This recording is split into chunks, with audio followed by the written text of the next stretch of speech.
बहादुर शाह जफर की भारत से विदाई के साथ ही लाल किला भारतीय राजनीति के नेपथ्य में जा चुका था, किंतु ईस्वी 1638 से लेकर 1858 तक की अवधि में लाल किला भारतीय सत्ता का प्रतीक बन चुका था। इसलिए उसमें अंग्रेजी सेना रहने लगी और लाल किला अंग्रेज शक्ति का प्रतीक बन गया। देखते ही देखते 87 वर्ष बीत गए। इस बीच अंग्रेजों ने 2 विश्व युद्ध लड़े और जीते। वे अपनी राजधानी कलकत्ता से दिल्ली ले आए और उन्होंने दिल्ली में अपनी शक्ति का प्रदर्शन करने के लिए Lutyens zone, India Gate, parliament Bhavan, viceroy Bhavan, secretariat building तथा 3 मूर्ति भवन बनवाए। किंतु लाल किले ने सत्ता की शक्ति के प्रतीक वाली अपनी छवि कभी नहीं खोई। 5 जुलाई 1943 को नेताजी सुभाष चंद्र बोस ने आजाद हिंद फौज के समक्ष जो पहला भाषण दिया, उसमें उन्होंने कहा, साथियों, आपके युद्ध का नारा हो, चलो दिल्ली, चलो दिल्ली।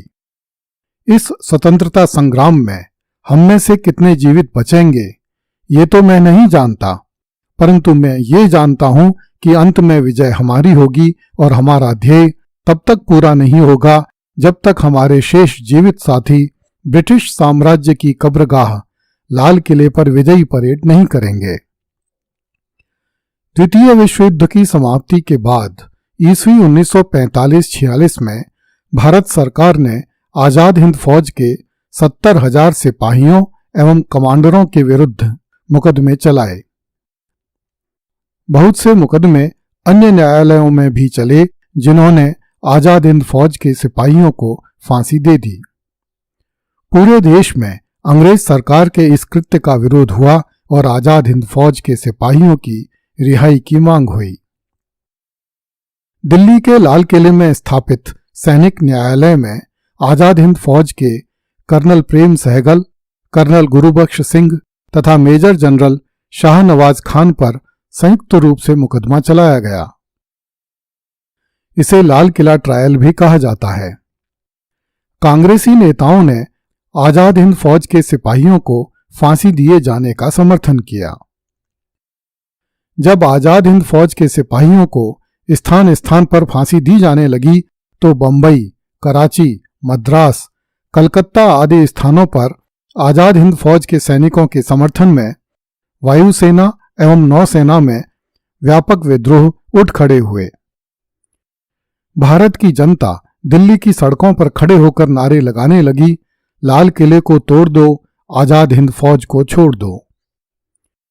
सेना और जनसाधारण द्वारा आजाद हिंद फौज के प्रति दिखाए जा रहे अभूतपूर्व समर्थन से कांग्रेस घबरा गई और उसने आजाद हिंद फौज के सिपाहियों को फांसी दिए जाने के विरोध में डिफेंस कमेटी का गठन किया। यहां तक कि कांग्रेस ने देश भर में आजाद हिंद फौज के सिपाहियों के लिए राहत शिविर स्थापित किए। कांग्रेस द्वारा नियुक्त की गई डिफेंस कमेटी का अध्यक्ष सर तेज बहादुर सप्रू को बनाया गया, किंतु उनके बीमार हो जाने पर सुप्रसिद्ध वकील भूलाभाई देसाई को इस कमेटी का अध्यक्ष बनाया गया। सर दिलीप सिंह, आसफ अली, पंडित जवाहरलाल नेहरू, बख्शी सर टेकचंद, कैलाश नाथ काटजू, जुगल किशोर खन्ना, सुल्तान यार खान, राय बहादुर बद्रीदास, P.S. सेन, रघुनंदन सरन आदि अनुभवी वकीलों को इस टीम में सम्मिलित किया गया। जब वकीलों की यह टीम लाल किले में सरकारी वकीलों से बहस किया करती थी तो लाल किले के बाहर हजारों नौजवान भारत की आजादी के पक्ष में नारे लगा रहे होते थे। भारत के नौजवान इस मुकदमे से इतने नाराज थे कि वे मुकदमे के स्थल अर्थात लाल किले को ही नष्ट कर देने की मांग कर रहे थे। पूरे देश में देशभक्ति का ज्वार उमड़ आया। 15 नवंबर 1945 से 31 दिसंबर 1945 तक चला यह मुकदमा भारत की आजादी के संघर्ष में एक निर्णायक मोड़ था। यह मुकदमा कई मोर्चों पर भारतीय एकता को मजबूत करने वाला सिद्ध हुआ। अभियोग की कार्रवाई संवाददाताओं और जनता के लिए खुली हुई थी। सारे देश में सरकार के विरुद्ध धरने, प्रदर्शन और सभाएं हुईं, जिनमें मुकदमे के मुख्य आरोपी कर्नल प्रेम कुमार सहगल, कर्नल गुरुबख्श सिंह ढिल्लन तथा मेजर जनरल शहनवाज सहित आजाद हिंद फौज के समस्त सैनिकों की रिहाई की मांग की जाती थी।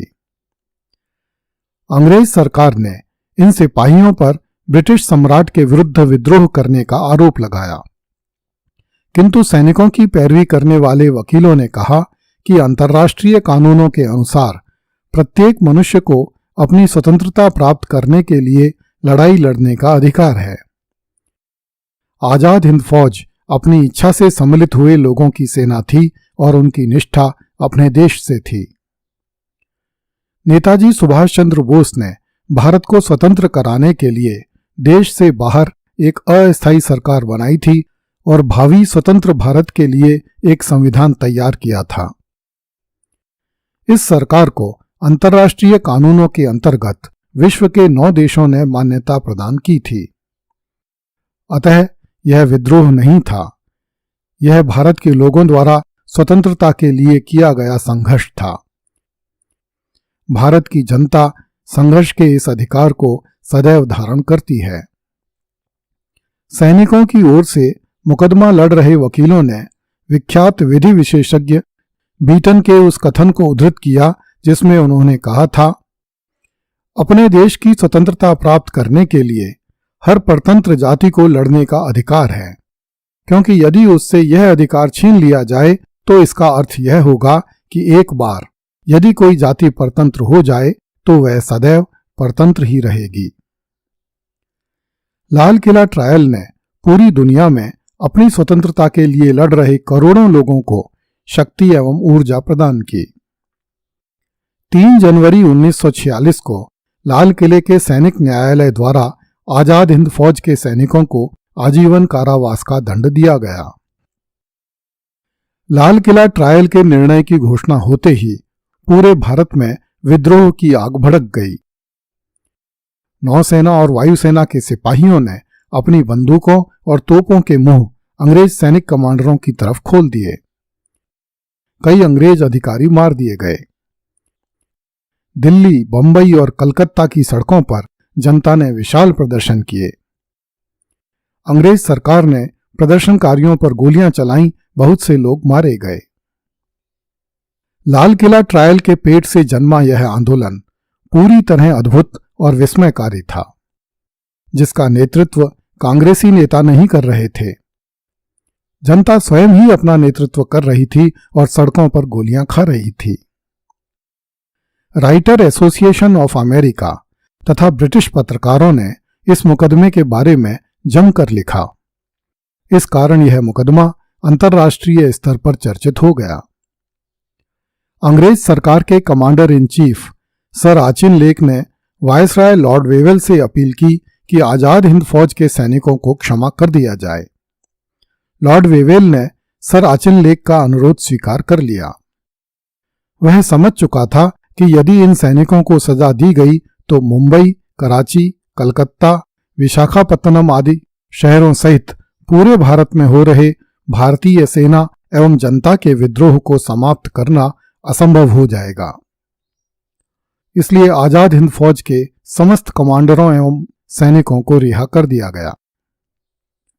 आजाद हिंद फौज ने युद्ध के मैदान में भले ही सीमित सफलता अर्जित की हो, किंतु लाल किले के मुकदमे ने आजाद हिंद फौज का बचा हुआ काम पूरा कर दिया। अब भारत की जनता को विश्व की कोई शक्ति पराधीन करके नहीं रख सकती थी। अगली कड़ी में देखिए लाल किले से हुई अंग्रेजों की अंतिम विदाई।